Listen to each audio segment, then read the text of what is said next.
Bienvenidos a Charlas de Mentes, nuestro encuentro semanal en el que nos resistimos a la nada conversando con gente que tiene algo para decir. Hoy tenemos el enorme placer de recibir a la dramaturga y directora Marianela Morena. Bienvenida, Marianela, ¿cómo estás? Muy bien, muchas gracias por la invitación. ¿Sabes qué? Estaba pensando, tratando de acordarme cuál fue la primera obra tuya que vi. Me parece que fue La Monstrua. Ah, bueno, fue la primera que dirigí.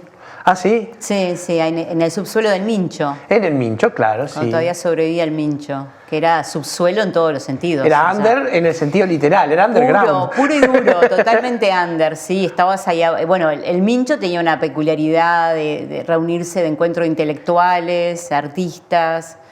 Iba mucha gente de cine, literatura, iba Marosa. Heredó la tradición del Sorocabana cuando Sorocabana cerró también, Sí, de alguna manera. También, bueno, yo conocí a Marosa ahí y el grupo de gente que estaba con ella, o sea que nucleaba literatura, nucleaba cine, nucleaba teatro. Rock. También. Mucho humo, en la época que se fumaba adentro. Recuerdo claro. aquel pasillo así largo. No todo tabaco. Y entrabas ahí en medio del humo y las discusiones y conversando hasta muy tarde en la madrugada. Y bueno, y cuando comenzó con el teatro fue increíble esa conjunción en ese reducto, en ese sótano realmente que era, bueno, que tenías las cañerías arriba, que a veces se rompían y goteaban, o sea, era un segmento muy under, que sobrevivió poco también, ¿no? Sí, fue un lapso breve. Yo vi 4 obras, quizás 5 ahí, pero siempre tenía su particular atmósfera por el efecto claustrofóbico de ser un subterráneo. Claro. Acceder por esa escalerita. Sí, todo era, no sabía dónde iba a terminar. Bajabas ahí, bueno, y el contexto, ese diálogo, ese vínculo entre el bar que recibe y que después habilita lo posterior, ¿no? La conversación, la charla, esa sensación que te vas de ver algo y tener la necesidad de hablar, de decir qué te pasó, qué te pareció, de esa otra instancia que es muy importante, ¿no? En el teatro. Sí, por supuesto, es esa suerte de tercer tiempo de hablar de... Total. Porque convengamos que lo peor que te puede pasar es que no te pase nada. Sí, total. Salir 2 horas más viejo y exactamente igual que como entraste. Es lo peor que te puede pasar, sí, totalmente de acuerdo. Después, las emociones y las percepciones o las sensibilidades son absolutamente subjetivas y que depende, bueno, desde la experiencia vivencial de cada persona, la franja etaria, sus necesidades, sus deseos de ese momento. O sea, es multicausal, hay muchísimos factores que inciden cuando uno es espectador o espectadora, ¿no? No es solamente lo que la obra te da, es lo que uno está preparado para recibir, o sea, tu propia porosidad, tu propia receptividad, ese contexto de ese momento, tu vida personal, o sea, pasa todo. Y cómo impacta con tu sensibilidad, ¿no? Porque yo estaba pensando en distintas obras. Mira, una vez hablamos de una obra tuya en Charlas de Mentes, de Los Últimos Sánchez, con Santiago Tabela. Claro. Porque hablamos justamente de la música. Sí. Entonces, cada obra impacta distinto, pero yo pensaba... ahora ya vamos a hablar de tu última apuesta, ¿no? Pero Don Juan en lugar del beso, ¿no? También otro subsuelo. Otro subsuelo. Pero clean, totalmente blanco. Completamente distinto. Y a la vuelta del Mincho. Y una apuesta completamente minimalista aparte. Total, sí. En vez del estadio abigarrado de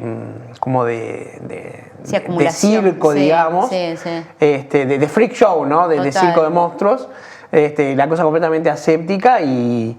eran Lucía Sommer y Álvaro Manugón jugándose el cuerpo en serio. Total. El cuerpo en peligro total. Sí, bueno, como exigía, o por lo menos al menos como lo entiendo yo, la parte escénica o la actuación, que es el cuerpo, o sea, es tu propia materialidad, el instrumento del actor y la actriz es su propia fisicalidad y con todo lo que significa eso, ¿no? Sí, pero a vos te gusta el cuerpo en peligro, ¿no? Vos llevás al actor al límite.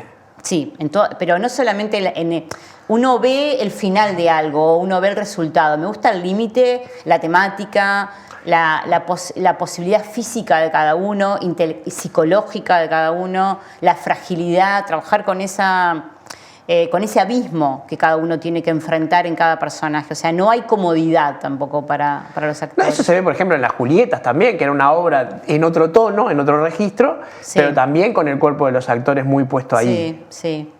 Y con el cuerpo de los actores y también con tus propios, no sé si prejuicios es la palabra, pero lo que uno va acumulando en su vida. ¿no? Y lo que va construyendo. Entonces, bueno, ¿cómo arriesgás eso? ¿Cómo jugás o cómo te divertís? Porque tenía mucho humor, ¿no? Entonces, esa línea o ese combate entre Shakespeare y el macho oriental, que era un poco las Julietas, con 4 varones jóvenes, también a ellos los exponía en determinado lugar, que entraban con esos calzoncillos Que después los celestes. vimos ya no tan jóvenes. Bueno, sí, claro. Pero recuerdo cuando empezamos a ensayar, que no estaba el texto escrito, un verano en mi casa, mucho calor, y en un momento dijo, tengo 4 varones jóvenes acá en calzoncillo en mi casa, que estábamos ensayando, y usar también como la sensualidad también de los cuerpos, sin que llegues específicamente a un contexto erótico o sexual, ¿no? Esa sensualidad y qué uso le podés dar. Sí, el goce de los sentidos en un sentido amplio. Total, sí. Y bueno, en la línea argumental, o sea, como eso hay momentos que vos decís, bueno, pero esto acá tiene que ver, bueno, cómo lo conjugás o cómo lo combinás o cómo lo pones en diálogo, como diferentes capas de los diálogos. Hay Shakespeare dialoga con hoy, Romeo y Julieta dialoga con el macho oriental o en el fútbol, y las diferentes líneas de cada uno. Entonces es una suma de capas, y cada uno, cómo se administra eso, es lo que configura el lenguaje después. Bueno, hay una línea de las Julietas que en mi casa quedó instalada completamente, no hay que confundir velocidad con ritmo, que era un parlamento de Santiago Sanguinetti muy gracioso en la obra. Y cómo lo marcaba aparte, ¿no? Y tenía la cosa del tempo, y que le marcaba al otro compañero. Santiago, que es director también, aparte. Claro, sí. Realmente preciosas obras, pero se impone hablar de esta última aventura en la que te embarcaste. Gran aventura. Muñecas de piel. ¿Cómo surge la historia de Muñecas de piel? Contame. Y bueno, yo creo que cada obra tiene un nacimiento diferente, ¿no? A pesar de que uno siempre tenés una sensibilidad o una intención o una atención sobre determinados temas que son los que te atraen o te interesan, y siempre estás expuesta a lo que vas viviendo o lo que va surgiendo.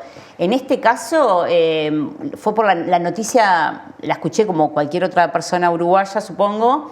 No tuve una decisión inmediata de decir, bueno, quiero escribir una obra sobre esto, sino que fue involuntario. Vamos a aclarar que la Operación Océano, ¿verdad? Sí, el caso de explotación sexual de menores. Sale creo que el 20 de marzo, creo que es la primera noticia que sale en prensa, cuando se encontraba esta chica muerta en el Arroyo Solís. Y ahí sale en toda la prensa uruguaya, en todos los medios. La escuché, no me acuerdo cuál fue el medio que recibí la noticia. Y se me instaló. O sea, no fue voluntario, no fue una decisión, no es que dije, tengo que hablar de este tema. Porque tú no solés tomar la agenda en tu teatro. No. Realmente tomas temas más teatrales, por decirlo de alguna manera. No. Sí, bueno, hace 2 años, antes de la pandemia, creo que fueron 19, que estaba en España, había empezado con un proyecto que luego se cayó, no me acuerdo por qué, si fue por la pandemia o porque pasó otra cosa en el camino, que era sobre la trata de blanca en Galicia, de que tienen, bueno, aparte con latinoamericanas, sobre todo con Colombia, Paraguay, no me acuerdo qué otro país se involucraba. Estaba con un proyecto con unos productores gallegos y creo que otro español, y estábamos con una idea de trabajar, generar un vínculo entre Galicia y Latinoamérica. O sea que no es Operación Océano, pero de un punto tiene que ver con la explotación sexual, bueno, con el abuso. La trata de blancas, claro. Claro, el abuso de poder, bueno, en esa línea. Y bueno, eso era un proyecto previo que quedó ahí, o sea, quedó suspendido, se cayó, no sé bien. Y esto no tengo bien claro, o sea, no tengo definido el punto de partida. Bueno, fue por esto. Lo que sé es que se instaló en mí. Y no la necesidad de expresarte. Claro, no me lo podía sacar de la cabeza, no, se instala en mí una imagen. O sea, a partir de esa noticia se instala una imagen, que es la imagen de una chica joven que está desnuda y es portadora del agua. O sea, es como va caminando. La imagen que tenía recurrente era que caminaba por Montevideo y que iba mojando todo, como que era portadora de un sistema acuático. Llamalo, puede ser río, mar, arroyo, lo que quieras. Como que se deshacía en agua, sí. Exacto, bueno, el componente simbólico o poético que pueda tener eso. Y las primeras imágenes que tenía no tenían que ver con lo teatral. Aparte creo que en pocos días empezó la pandemia, se canceló acá todo en Uruguay. Y no me podía, era algo que avanzaba, pero desde un lugar simbólico y poético. No lo tenía instalado bueno, voy a hacer un trabajo sobre Operación Océano, sino que fue un disparador que da inicio a otra cosa, como pasa con todos los disparadores. O sea, a veces el disparador es un cuadro, es una música, y eso te lleva a generar otro tipo de de vínculos o de alianzas que hacen que terminen otra cosa. No necesariamente todo es lineal, surge de acá y sigue un mismo recorrido, ¿no? Aparte tiene que funcionar en escena, lo cual solo lo sabes al final. Claro, totalmente. Y tenía, la veía como dentro de una especie de gran pecera, con agujeros, con agua, con micrófono, con ruedas, que se trasladaba por la ciudad, una cosa como muy, muy performática, y luego lo empecé a traducir. Esto estoy hablando de varios meses en el cual yo estaba completamente resistida, que no iba a hacer nada sobre eso, ¿no? No quería, por el contexto, por la situación en general, no quería trabajar sobre eso. Pero se instaló con muchísima fuerza y era como que había algo que pedía escritura o pedía una forma de canalizar o de salida. Y la que tuvo mucho que ver con esto fueron Lucía Echeverri, que es mi productora, y Mané Pérez, que fueron las que me insistieron. Escribí, Morena, escribí. O sea, no me quiero meter con esto, no quiero. Hasta que me rendí, pero no fue voluntario. Empecé a escribir y lo increíble que lo primero que escribí fue un texto absolutamente poético, casi como un poema. Y que cuando se lo mostré, creo que la primera que se lo mostré fue a Mané, me decía, ¿pero por qué escribís algo así? Las jóvenes no hablan así. Y le dije, no tengo idea, pero es lo primero que me sale. La obra te quedó salpicada de versos. Bueno, o sea, cuando un año después, el año pasado, que salió publicado el libro de César Bianchi, Sugar Baby, ahí está publicado el diario de la chica, el diario íntimo, y lo que me resultó muy impactante era que el texto que yo había escrito tenía gran similitud con el diario de ella. Gran similitud, no solamente en contenido, sino en estilo. Una sincronicidad junguiana. Sí, algo como Lacan era que decía, los artistas saben antes que lo que nosotros estudiamos, ¿no? Algo así, ¿no? Una frase. No conozco la frase. Bueno, algo de eso, hace poco una psicóloga me lo dijo, ¿no? Como ese vínculo, no sé si es vínculo, percepción, receptividad, esa porosidad o esa, como una especie de catalizador del o resonancia, presente. quizás. O resonancia, sí, o catalizador del presente que vas tomando entre lo que sabes y lo que no sabes. ¿Y en qué momento entra Antonio Ladra en el proceso?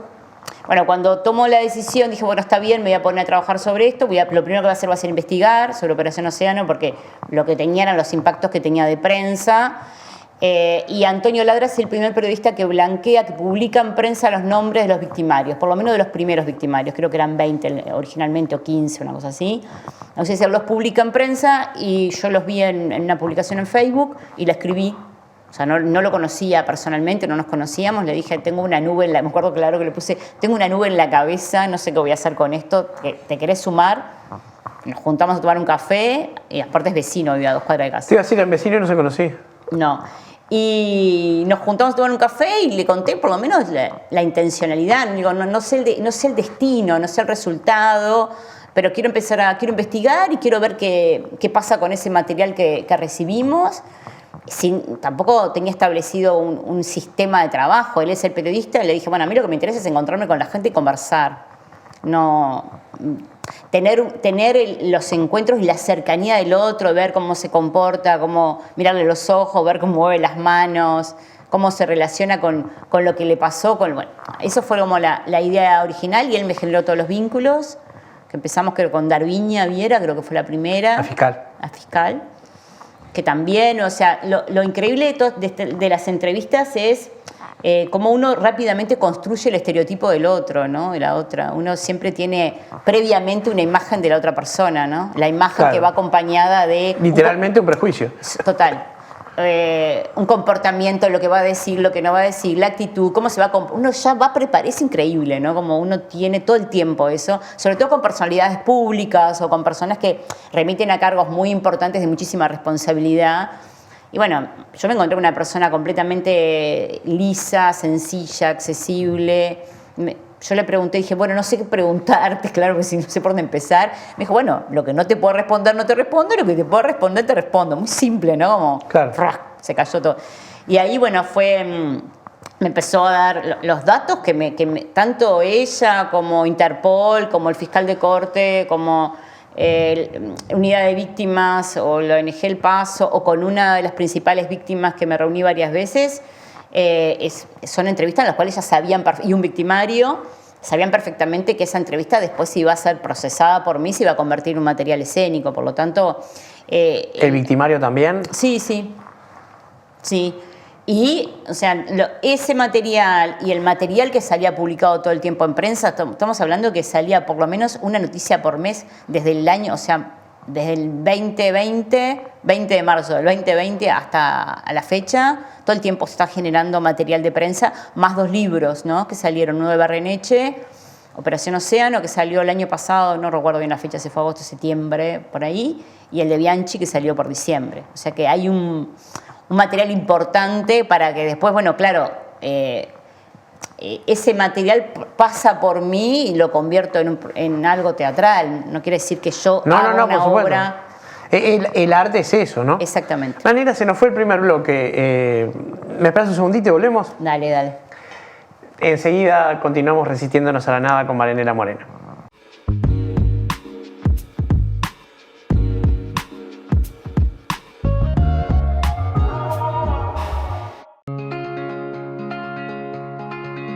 Es una responsabilidad compartida el manejo de los residuos. Una nueva experiencia colectiva. Es inclusión y planificación social. Una nueva forma de participación y convivencia. Es un plan ambiental para transformar y valorizar nuestra ciudad.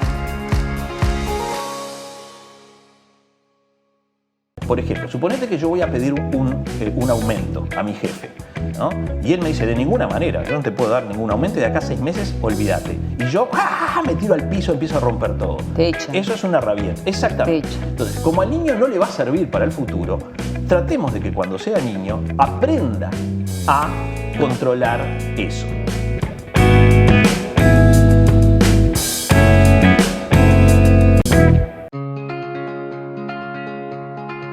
Cuando estés afuera disfrutando lo que más te gusta hacer, recordá guardar tus residuos.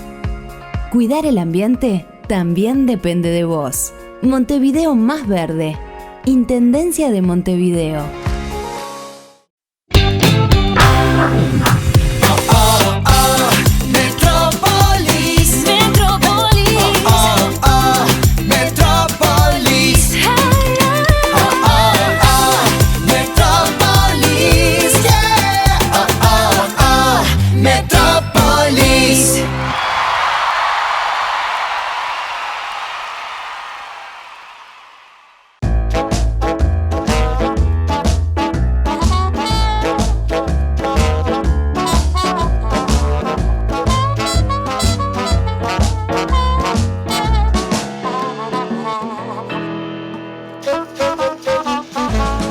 Proba una gran hamburguesa, como vos la querés. Signature Collection by McDonald's presenta la nueva American Barbecue. Ahora también con 3 carnes. Sabor premium, sin tanta pose. Existir Sociedad Anónima es el único importador oficial de repuestos Jack. Trabaja tranquilo con repuestos originales y visítanos en nuestra nueva planta de la Ruta 1, kilómetro 28500.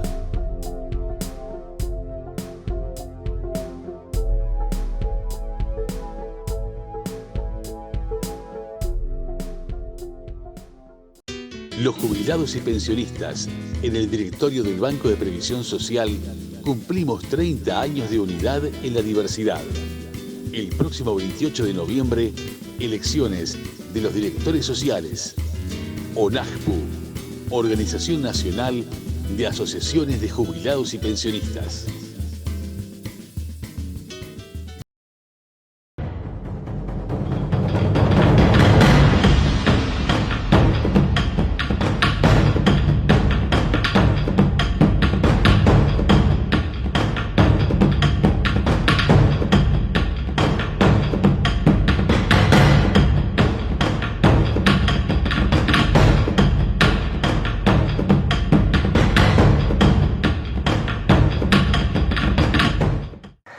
Seguimos resistiéndonos a la nada con Marianela Morena hablando, entre otras cosas, de la obra Muñecas de Piel sobre la Operación Océano.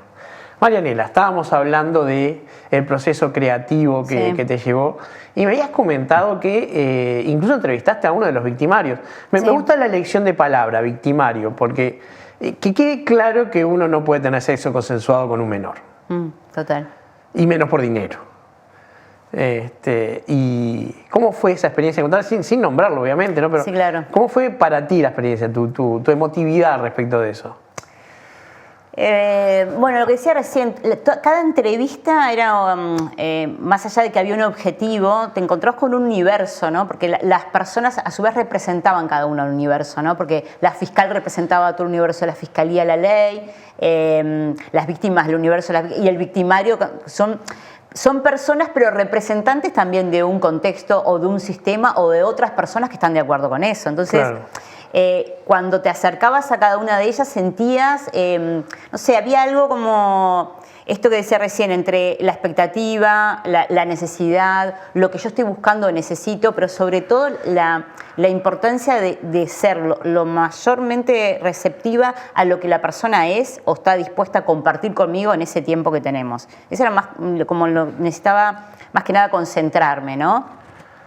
En el caso del victimario me preguntaste, bueno, el vínculo original lo genera Antonio, que se contacta con su abogado, luego mi asistente, que es Tamara Martínez, también empieza a hacer el primer contacto con el abogado, hasta que al fin y al cabo lo deriva con él, y estuvo un tiempo ahí que no sabía si quería o no quería, porque no entendía mucho la mecánica, si la obra estaba escrita, no, tenemos que explicar, no, estamos investigando, la obra todavía no se escribió, a partir de las investigaciones, y lo que yo, bueno, defino en función de eso, la obra se va a escribir, bueno, etcétera. Después de toda esa explicación, llevó un tiempo hasta que nos encontramos. Nos encontramos con mi asistente, con Tamara, él pone el lugar, pone la hora, nosotros fuimos, era un bar, y bueno, y ahí te encontrás con una persona común y corriente, ¿no?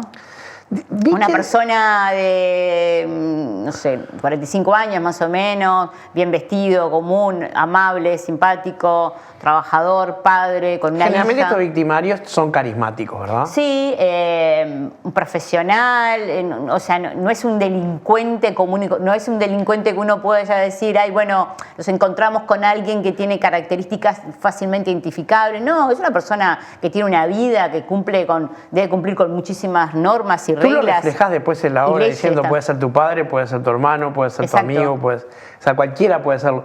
Nietzsche, sí, con las víctimas también, no puede ser cualquiera, de las víctimas también. Pero disculpa, Sí. Yo pensaba, hablando del personaje que compone después a los hermanos Hugon, que Nietzsche decía que de lo único que se arrepienten los criminales es de que los agarren, no de sus crímenes. Y el personaje de alguna manera, de hermano Hugon, tenía esa actitud. ¿El de verdad también? Qué buena pregunta. Yo creo que hay un lugar donde no hay como un estado de conciencia, no solamente parte de los victimarios, sino también de la sociedad, de que no considera que eso es un acto delictivo. Porque empiezan la parte como de justificación, éramos amigos, era consensuado, ellas querían, ellas me buscaban, ellas estaban todo el tiempo atrás mío, habíamos logrado una relación, son chicas ¿no? Son chicas jóvenes, no son niñas, saben lo que quieren. Entonces, hay algo que está muy instalado, que eso lo dijo Jorge Díaz, me acuerdo claramente, esto es un cambio cultural. O sea, con la ley no alcanza. Claro. Es un cambio cultural y el cambio cultural, estamos todos involucrados en el cambio cultural. No es solamente las personas que están directamente ahora involucradas en Operación Océano, cada cual sea su rol. Somos todos parte de esto. Entonces, cuando vos no tenés esa claridad y no tenés esa conciencia, no te considerás que sos un victimario. Claro, lo que pasa es que, digamos, el estupro ocurrió siempre, pero acá, digamos, lo diferente fue la modalidad comercial, que había una especie de oferta y demanda de servicio a través de una página web. Sí, claro, la modalidad comercial y la presión que hay hoy en día en relación a, bueno, cómo debe ser el cuerpo, cómo es la belleza de la mujer, cómo es el cuerpo de una mujer linda, qué es lo que se necesita para estar linda, más allá de la anatomía o de la visual de alguien, es todos los componentes de consumo de ropa, maquillaje, cirugías. Entonces empiezan... Bueno, en la década pasada se había puesto de moda regalarle a las chicas que cumplían 15 años prótesis mamarias. Sí, sí. Un desastre. Bueno, eso sigue avanzando, ¿no? Las prótesis mamarias, la cola, la boca. Pero con 15 años el cuerpo no está terminado de formarse, no. Todavía podrían haber crecido. Bueno, y la cabeza ni que hablar, ¿no? Ni que hablar, digo, o sea, pero no estamos hablando de algo, por ejemplo, podemos abrir el debate de la reconfiguración genital en las personas trans. Es un debate interesante y profundo. Sí. Pero ponerse prótesis mamarias a los 15 años, no. ahí de repente hay que ver más contención a ver qué pasa. Claro, lo que pasa es que ahí entramos todo, bueno, lo que es la decisión sobre su cuerpo, cuando empieza alguien... Cuando alguien empieza a decidir, a tomar decisiones, porque vos empezás a tomar decisiones desde chica, bueno, yo quiero ponerme esto, yo quiero comer tal cosa, entonces en esa línea, dice, bueno, yo también tomo decisión sobre mi cuerpo, en cómo lo quiero cambiar o cómo me quiero embellecer, yo también tomo decisiones sobre mi cuerpo, en si quiero acceder a determinados servicios sexuales y cobrar por eso. Entonces ahí se desfigura todo el concepto de menor y mayor, ¿no? Si la chica quiere y hubiera un mecanismo de poder ir a un médico y recibir, bárbaro, me refiero a que el padre se lo regale.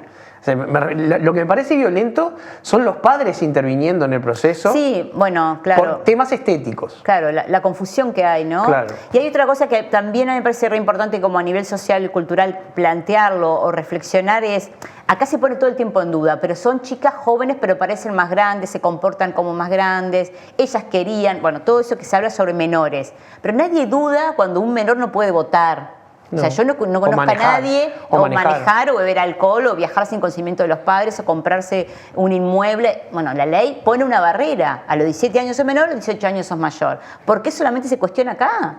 ¿Por qué genera tanto debate? Que decir, no, pero no, ellas querían, eso no parecen menores.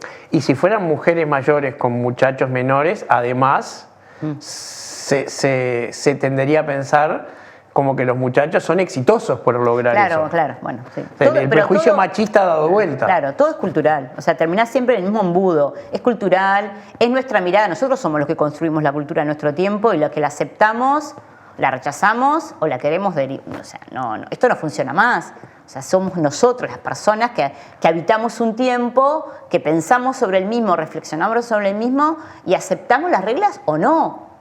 Y estamos en esa tensión o en esa malla elástica hasta donde presionamos y hacemos que, cómo la ley también adopta y adapta lo que está pasando afuera, ¿no? Bueno, el arte es el mejor espejo para ver esa realidad y por lo menos tematizarla. Decir, bueno, como decías a la salida del Mincho, vamos a hablar de la obra, podemos hablar de lo que la obra interpela también. Claro.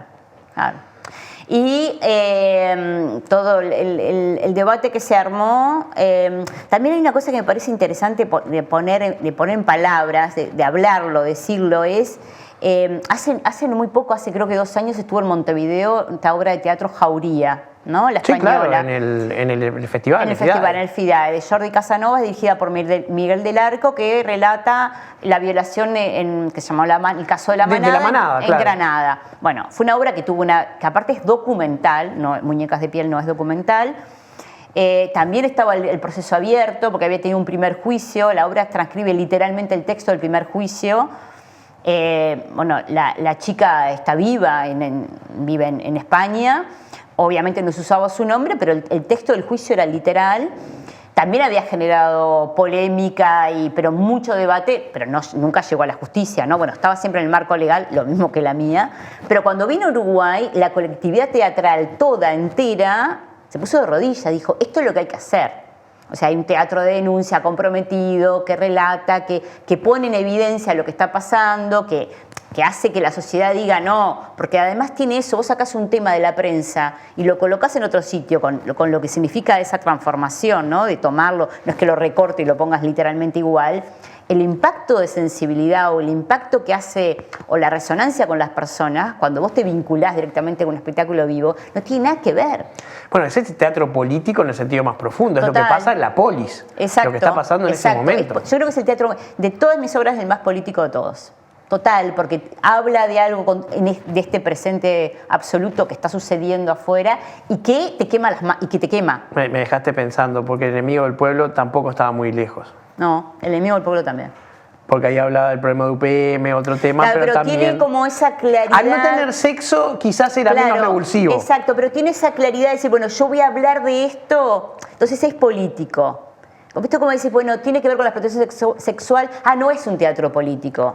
¿Entendés? Claro. O sea, no tiene la contundencia previa o a priori que lo coloca directamente en ese género o en ese concepto. Bueno, una cosa que es característica, bueno, era una reescritura de El enemigo del pueblo de Ibsen, que es quizás el punto más flojo del texto de Ibsen, es como el pueblo se le da vuelta enseguida al doctor, ¿no? Sin demasiada transición, demasiado fácil. Y yo pensaba que con esta obra te pasó algo muy poco creíble, que es la censura previa.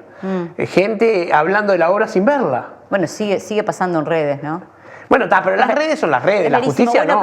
Pero lo he escuchado. ¿Te citaron de a declarar a la justicia? Sí, tuve una primera experiencia, ¿no?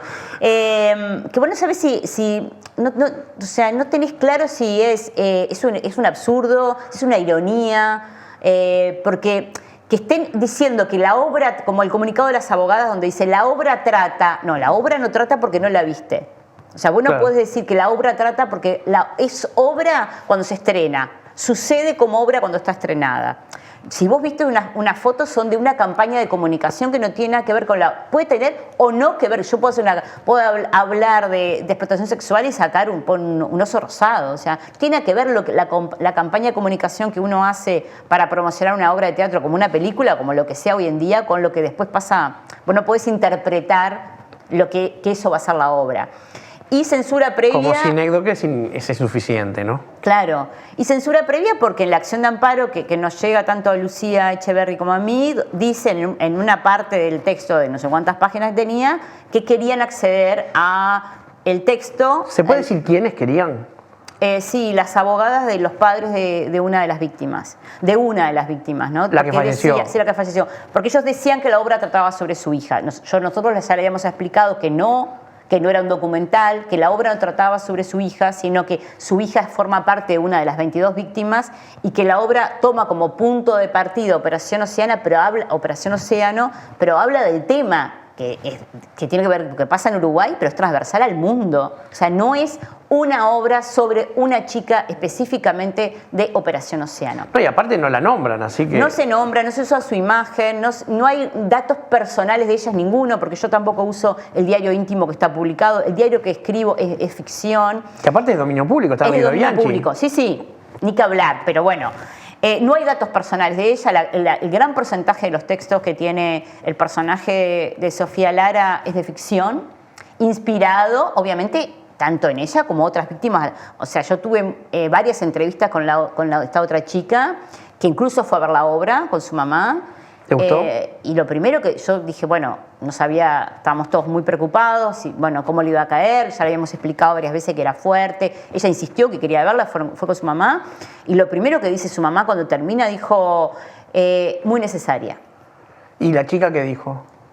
Fuerte, pero me gustó, no fue la palabra, me gustó, utilizó otra palabra, estaba emocionada, estaba un poco choqueada. Choqueados salimos todos de la obra. Le costaba hablar, sí. Si yo con 53 años salí choqueado, no quiero saber una chica que estuvo... Sí. Y bueno, la mamá dijo esto, ¿no? Es muy necesaria, qué bueno que la estén haciendo. Yo estoy a favor siempre de hablar, no más silencio. Eso dijo la mamá, no más silencio. Hablar, hay que hablar. Entonces, aparece como una especie de torbellino social, cultural, de mucho ruido, mucha gente hablando y opinando sin saber. Vuelvo al tema de las abogadas y la acción de amparo. Se le explicó que el nombre no se usaba, se le explicaba y no había manera. Estaban convencidas de que la obra trataba sobre su hija. Se habló en algún momento de revictimización, ¿no? Bueno, es un término legal que no aplica, ¿no? No, porque está muerta. Exactamente. Pero aparte digo... Pero antes de llegar a quesarte, que nunca entraría, no se puede revictimizar a una persona fallecida. No se puede, para empezar, porque, entre otras cosas, el derecho es de los vivos, lamentablemente. Exactamente, bueno, y todas las demás cosas que también dicen legalmente no existen. Pero aparte, ¿dónde ponemos la atención? ¿En invisibilizar o visibilizar? Sí, hay una cosa que dijo... Son opuestas. Claro, que dijo Liliana Brasincas y que yo agradezco mucho, que ella escribió algo, hizo un posteo muy interesante y después ella fue a ver la obra y también me dijo unas cosas. Dijo, nosotros cuando hacemos una marcha no le pedimos permiso a la familia.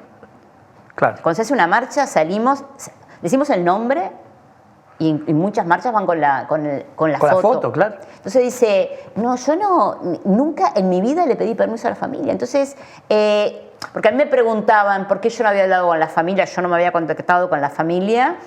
Dije, primero porque no quería tener contacto justamente para que no, como yo no estaba usando nada de ella, no estaba haciendo un documental, no tenía intención de eso, no quería que hubiera una filtración, ningún dato personal o que ellos me dijeran algo. No, justamente fue una decisión con mucha claridad. No fue porque se me pasó, me olvidé, no quise, o por maldad o por mala intención, al contrario. Tenía que ver con el cuidado, con el cuidado, con la protección y con el respeto. Después, lo que a cada uno le pase, el arte, o sea, yo puedo escribir una historia de amor y a vos tocarte y ponerte a llorar y decir que yo estoy escribiendo tu historia de amor. O sea, el arte atraviesa todo lo que tiene que ver con o sea, vos hablás de algo específico y después hacia dónde llega es inmedible, es infinito. Bueno, es claro, resuena en la subjetividad de cada uno. Es la historia del teatro, del arte, y seguirá siendo. Pero por eso puse el caso de Jauría. Por eso Platón quería echar a los artistas de la República, ¿no? Claro, sí, nos quieren seguir echando, o sea, no ha cambiado mucho eso. Seguimos siendo tan peligrosos y tan es extraño, ¿no? Porque yo no podía dejar hacer el enlace con lo que vimos en la pandemia. Éramos tan innecesarios y de pronto nos convertimos en tan peligrosos. Como alguien que es innecesario es peligroso, ¿no? O sea, en un momento pasamos de ser invisibles, innecesarios, no formamos parte casi de ningún proyecto político país, o sea, estamos siempre cayéndonos y de pronto así pasamos a ser peligrosos. Peligrosos es cierto, porque ya sea Stalin o Hitler, los artistas siempre les causan miedo, ¿no? Sí, bien. Son la gente que tiene la posibilidad de denunciar. Mariana, nos queda poco tiempo, pero sí. ¿te estás por ir a España a hacer Fuente de Ojuna? Sí, me voy el viernes.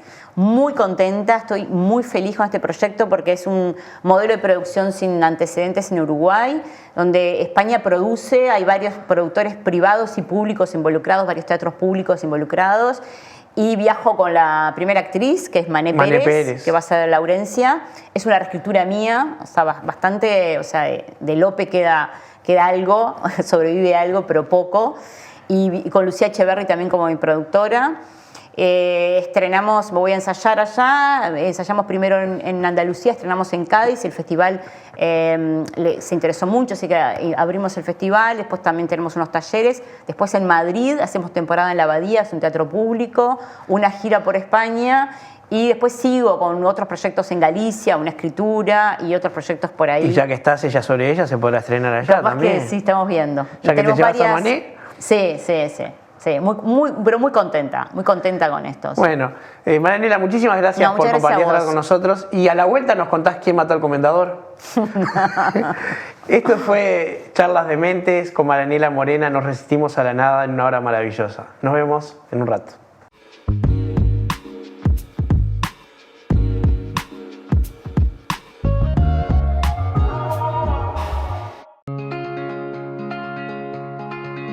Es una responsabilidad compartida el manejo de los residuos. Una nueva experiencia colectiva. Es inclusión y planificación social. Una nueva forma de participación y convivencia. Es un plan ambiental para transformar y valorizar nuestra ciudad. Por ejemplo, suponete que yo voy a pedir un aumento a mi jefe, ¿no? Y él me dice, de ninguna manera, yo no te puedo dar ningún aumento, de acá a 6 meses, olvídate. Y yo me tiro al piso, empiezo a romper todo. Te echan. Eso es una rabieta, exactamente. Entonces, como al niño no le va a servir para el futuro, tratemos de que cuando sea niño aprenda a controlar eso.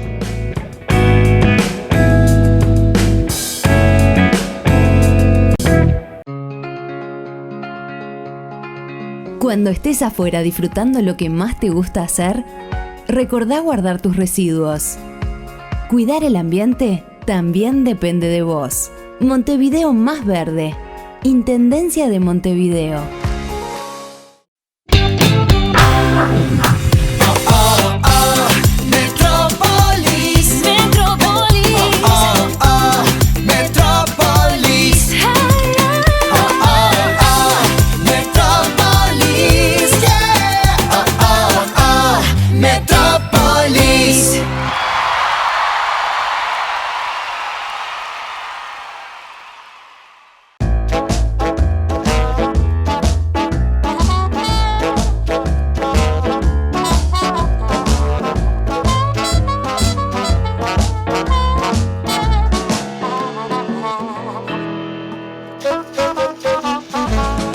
Proba una gran hamburguesa, como vos la querés. Signature Collection by McDonald's presenta la nueva American Barbecue.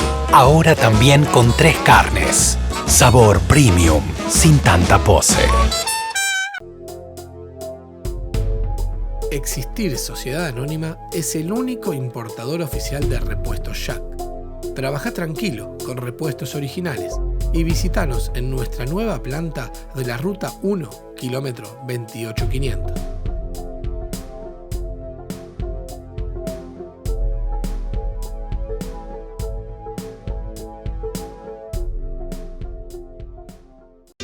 Los jubilados y pensionistas en el directorio del Banco de Previsión Social cumplimos 30 años de unidad en la diversidad. El próximo 28 de noviembre, elecciones de los directores sociales. ONAJPU, Organización Nacional de Asociaciones de Jubilados y Pensionistas.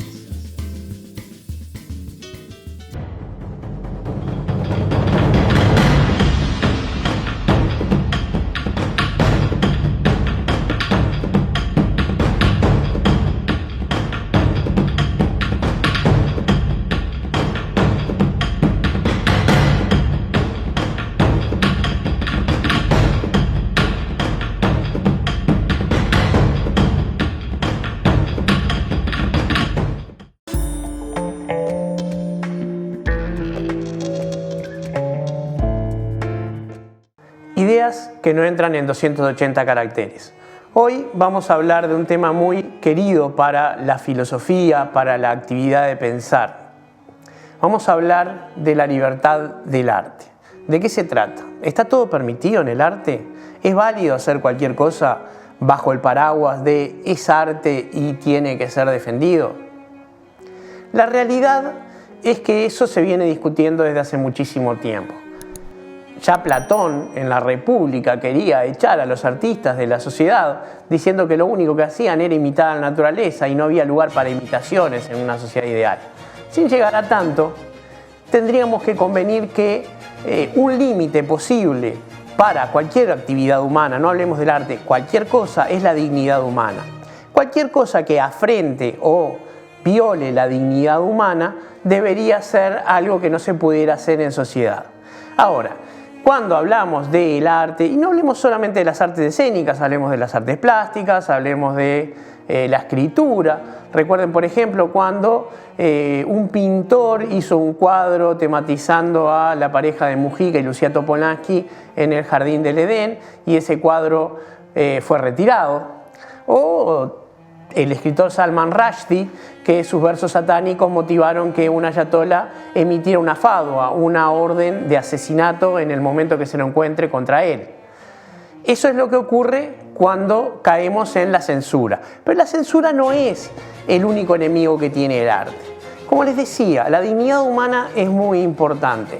Hoy estuvimos hablando con Marianela Morena de la obra Muñecas de piel, en la que se toca un tema muy urticante, que es la Operación Océano. ¿Qué es la Operación Océano? Bueno, todo el mundo en Uruguay lo sabe, pero fuera de fronteras no necesariamente. Se trata de una red de pedofilia, de abuso por dinero de chicas menores de edad, que fue desbaratada y por la cual hubo múltiples acusados y hasta ahora un solo convicto. La realidad es que esta operación enfrentó a hombres muy poderosos con delitos que, de ser probados, van a terminar en penas acordes a los mismos.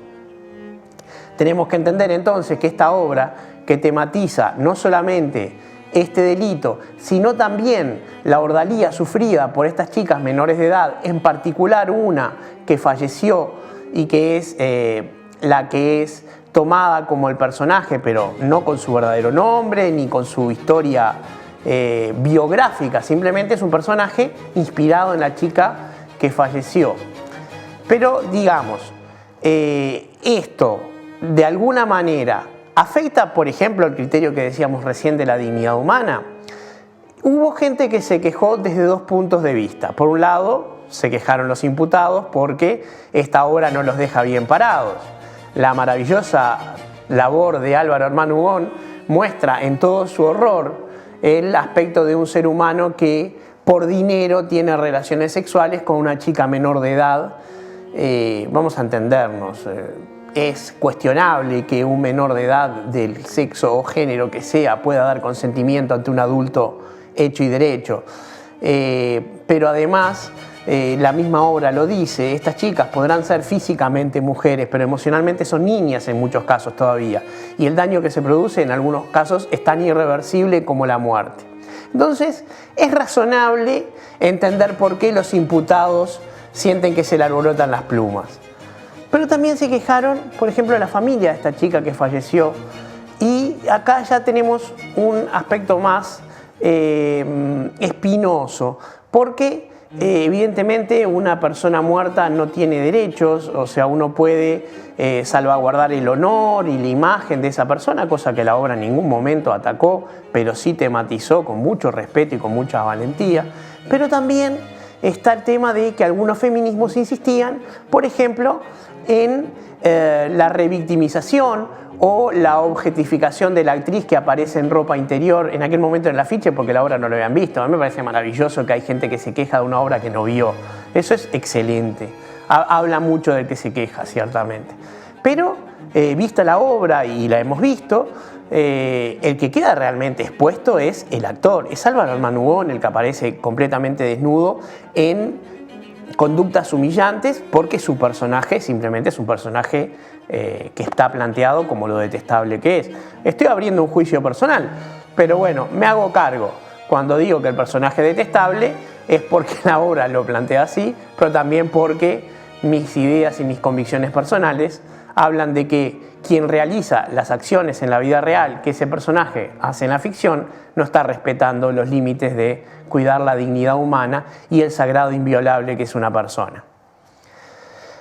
Yo creo que el arte se defiende solo. Me parece que ir más allá, hablar de contenidos, hablar de ofensas, hablar de ideología, es plantear una censura que nos lleva a un límite muy peligroso. Supongamos que con la mejor de todas las intenciones se instala una censura que impide que el arte pueda ofender a determinado grupo o colectivo. Está muy bien, se está cuidando el derecho de un colectivo a sentirse bien. Pero esa maquinita de censurar el día de mañana la puede manejar otra institución, en una república, en una democracia, el poder alterna. ¿Qué puede pasar si todo un aparato estatal para censurar el arte cae, por ejemplo, en manos de los talibanes, como pasó en Afganistán? El arte es el menos importante de los problemas en Afganistán hoy, por supuesto, no me hago cargo. Pero ¿qué pasa cuando un gobierno con verdadera vocación de censura y no protegiendo gente se hace cargo de la maquinaria que permite censurar el arte? Es terrible, ¿sí? La libertad artística tiene que ser cuidada. Pensemos en los sagrados inviolables de las personas, pensemos en los derechos al honor y en los derechos a no ser ridiculizado, pero tratemos de entender que en este mundo en el cual las redes sociales nos han puesto un poquito hipersensibles, quizás el arte sea la única forma genuina de resistencia. Cuidémoslo, soportemos algunas incomodidades y algunas ofensas menores y permitamos que los artistas nos sigan devolviendo la imagen de la sociedad que quizás a Platón no le gustaría, pero que hoy es imprescindible. Esto fue Ideas que no entran en 280 caracteres. El domingo que viene nos seguimos resistiendo a la nada en Charlas de Mentes.